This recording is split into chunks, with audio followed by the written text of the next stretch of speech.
आज मैं बनाने वाली हूँ सर्दियों के सबसे खास गोंद के लड्डू।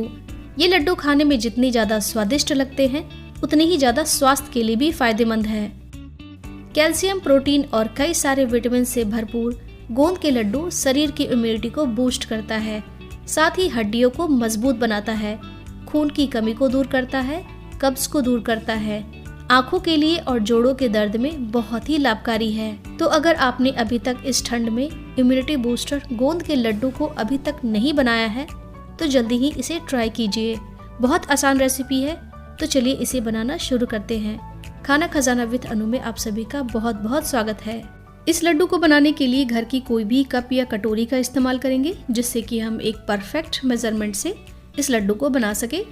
तो यहाँ मैं एक मेजरिंग कप से 1 कप ले रही हूँ गोंद आपको किसी भी ग्रोसरी स्टोर में आसानी से मिल जाएंगे।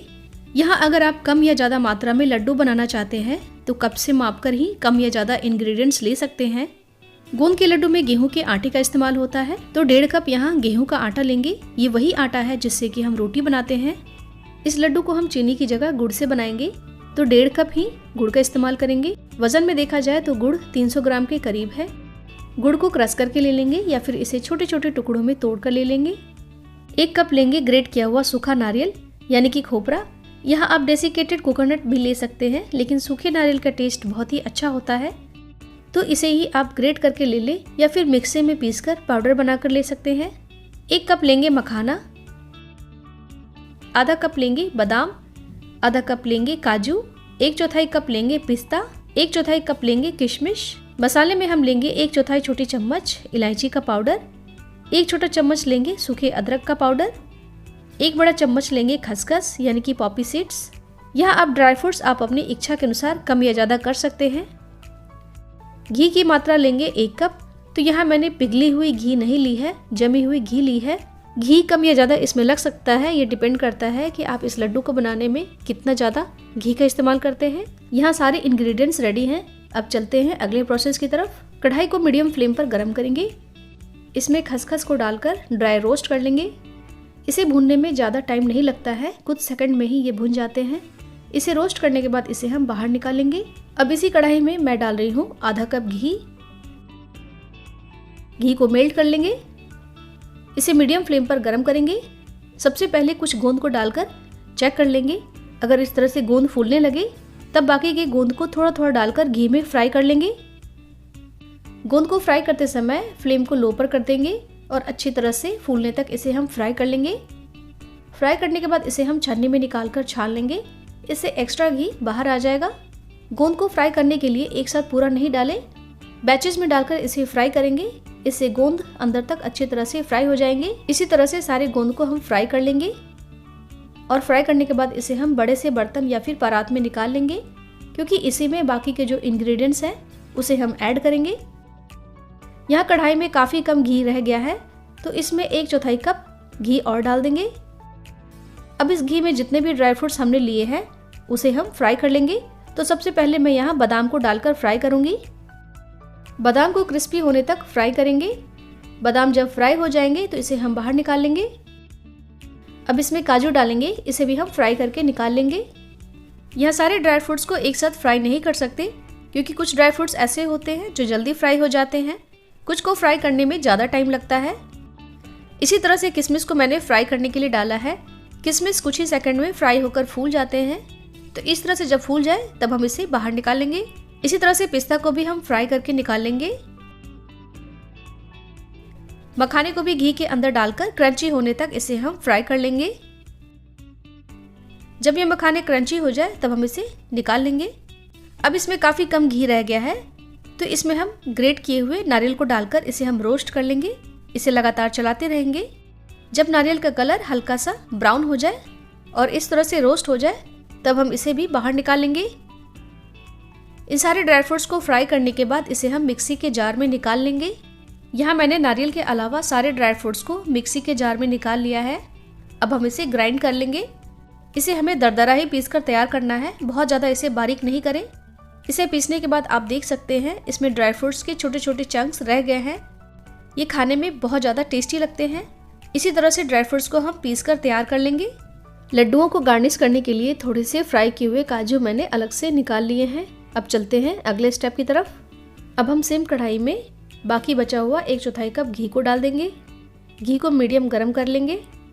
अब इस घी में गेहूं के आटे को डालकर इसे भी हल्का ब्राउन होने तक भून लेंगे। अगर आपको भूनते समय इसमें घी कम लगे तो 1 से 2 छोटे चम्मच घी और ऐड कर सकते हैं। गेहूं के आटे को भूनने में थोड़ा टाइम लगता है, इसे हाई फ्लेम पर नहीं भूनना है। इसे लो टू मीडियम फ्लेम पर धीरे धीरे भूनेंगे, तभी आटे का बहुत ही अच्छा टेस्ट आएगा। आटे को हाई फ्लेम पर भूनेंगे तो इससे आटा जल सकता है और इससे टेस्ट इसका खराब हो सकता है। तो जैसे हम आटे की पंजीरी बनाते समय आटा को भूनते हैं, उसी तरह से इसे भी भूनेंगे। इसे हम तब तक भूनेंगे जब तक कि आटे से बढ़िया सी खुशबू ना आने लगे। अब ये देखिए आटे से बहुत ही बढ़िया खुशबू आ रही है। ये रोस्ट हो गया है और इसका कलर भी ब्राउन हो गया है। अब हम फ्लेम को ऑफ कर देंगे। क्योंकि कढ़ाई अभी गर्म है तो इसे हम चलाते हुए थोड़ा ठंडा कर लेंगे। नेक्स्ट, हमने जो परात में गोंद निकाल कर रखा था उसे हम क्रश कर लेंगे। इसे हाथों से, कटोरी से या फिर ग्लास की मदद से क्रश कर लेंगे। अगर आपके पास पोटैटो मैशर है तो उससे भी आप क्रश कर सकते हैं। यहाँ आप अपनी इच्छा के अनुसार ही गोंद को बारीक करें। अगर आपको गोंद का बारीक टेक्सचर पसंद है तो इसे आप मिक्सी में डालकर पाउडर भी बना सकते हैं, लेकिन यहाँ मैंने गोंद का दरदरा टेक्सचर ही रखा है। ये खाने में अच्छे लगते हैं। यहाँ आपको जैसा टेक्सचर रखना है गोंद का, वैसा आप बारीक इसे क्रश कर सकते हैं। तो यहाँ सारे गोंद क्रश हो गए हैं। अब हम इसमें भुने हुए आटे को मिलाएंगे। इसमें ग्राइंड किया हुआ ड्राई फ्रूट्स को मिलाएंगे। रोस्ट किए हुए नारियल को भी इसमें मिला लेंगे। खसखस को डालेंगे। मसाले में जो हमने लिए थे उसे भी हम डाल देंगे। अदरक के पाउडर और इलायची के पाउडर को डालकर अच्छी तरह से मिला लेंगे। इस तरह से ये मिक्सचर तैयार हो गया है। यहाँ आप चाहें तो इस मिक्सचर को एयर टाइट कंटेनर में स्टोर करके रख सकते हैं और जब भी लड्डू बनाकर खाना चाहें तो गुड़ की चाशनी बनाकर लड्डू को तैयार कर सकते हैं। अब हम बनाएंगे गुड़ की चाशनी। इसके लिए सेम कढ़ाई में गुड़ को डालेंगे। इसमें 1/4 कप पानी डालेंगे। गुड़ को लो फ्लेम पर गर्म करते हुए मेल्ट कर लेंगे। गुड़ को पकाते समय ज़्यादा पानी नहीं डालें, नहीं तो इसे पकाने में ज़्यादा टाइम लग सकता है। और गुड़ को ज़्यादा पकाना भी नहीं है, क्योंकि अगर चाशनी ज़्यादा पक गई तो इससे लड्डू कड़े बन सकते हैं, सॉफ्ट नहीं बनेंगे। तो गुड़ की चाशनी बनाते समय इसे ज़्यादा नहीं पकाएं, बस गुड़ को अच्छी तरह से मेल्ट होने तक ही लो फ्लेम पर पकाएंगे। यह ध्यान रखें कि चाशनी में कोई भी तार नहीं बननी चाहिए। अब ये देखिए गुड़ अच्छी तरह से मेल्ट हो गया है और इसे हमने थोड़ी देर के लिए और पका लिया है। अब हम चाशनी को चेक कर लेंगे। हाथों से छूने पर कोई तार नहीं बन रही है। आप इसकी कंसिस्टेंसी देख सकते हैं। ये चाशनी बहुत ज़्यादा पतली नहीं है। इस तरह की गुड़ की चाशनी को तैयार कर लेंगे। अब हम चाशनी को गोंद वाले मिक्सचर में डाल देंगे। यहाँ एक बार में ही गुड़ की चाशनी को नहीं डालेंगे, थोड़ा थोड़ा करके चाशनी को डालेंगे और इन सबको अच्छी तरह से मिलाते जाएंगे, क्योंकि ऐसा हो सकता है कि एक बार में पूरा चाशनी डालने से ये मिक्सचर ज़्यादा गीला बन सकता है। बाय चांस अगर ये मिक्सचर ज़्यादा गीला बन जाए तो आप इसमें और भी आटा भूनकर मिला सकते हैं और इसे ठीक कर सकते हैं। अगर ये मिक्सचर ड्राई हो जाए तब हम इसमें और गुड़ की चाशनी बनाकर मिला देंगे या फिर एक्स्ट्रा घी डालकर लड्डू को सही कर सकते हैं। इस मिक्सचर में तब तक हम गुड़ की चाशनी को मिलाते जाएंगे जब तक कि इस मिक्सचर का हाथों से बांधने पर लड्डू के शेप में न बनने लगे। अब ये देखिए लड्डू अच्छी तरह से बंध रहा है। इसका मतलब है कि ये मिक्सचर तैयार हो गया है लड्डुओं को बनाने के लिए। अब हम जितने बड़े या छोटे लड्डुओं का साइज रखना चाहते हैं उतना पोर्शन हाथों में लेंगे। दोनों हथेलियों के बीच मजबूती से लड्डू के शेप में इसे बांध लेंगे। जब ये मिक्सचर हल्के गर्म हो तभी हम सारे लड्डुओं को बनाकर तैयार करेंगे, क्योंकि ठंडे होने पर ये लड्डू ठीक से नहीं बनते हैं, वो बिखर जाते हैं। इसी तरह से सारे लड्डुओं को बनाकर तैयार कर लेंगे। ये लीजिए तैयार है स्वाद और सेहत से भरपूर पौष्टिक गोंद के लड्डू। एक लड्डू मैं तोड़कर दिखाती हूँ। ये देखिए ये बहुत ही ज्यादा सॉफ्ट और टेस्टी लड्डू बनकर तैयार हुए हैं। ये लड्डू खाने में इतने ज्यादा स्वादिष्ट लगते हैं कि मुंह में जाते ही घुल जाएं। एक बार इस लड्डू को बनाइए और पूरे सर्दियों के लिए बेफिक्र हो जाइए। रोजाना बस एक लड्डू खाएं और ठंड की कई बीमारियों को कोसों दूर भगाएं।